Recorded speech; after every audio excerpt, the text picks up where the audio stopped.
एक मुलगा ना पार्टी करून रात्रीचं घरी जात असतो. तर घाटावरून जात असताना त्याला कडेला एक मुलगी दिसते. तो तिला कुठे जायचंय हे न विचारता सरळ गाडीवर बसवतो आणि गाडी पुढे नेतो.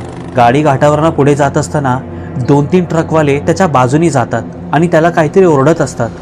नंतर एक ट्रक ड्रायव्हर जोरात हॉर्न वाजवत त्याला शिव्या घालत थांबायला सांगतो. तो गाडी पुढे जाऊन लावतो.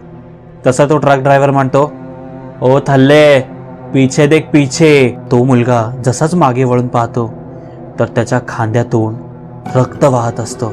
तेव्हा तो ट्रक ड्रायव्हर सांगतो की त्याच्या पाठीमागे एक मुलगी बसलेली असते. ती त्याच्या खांद्याचा ओरबडा घेत त्याचं रक्त पित असते.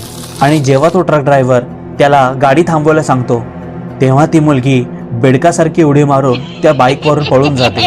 नशीब आहे त्या मुलाचं की सरदार वेळेत आला नसता तर त्याचा जीव नक्कीच गेला असता.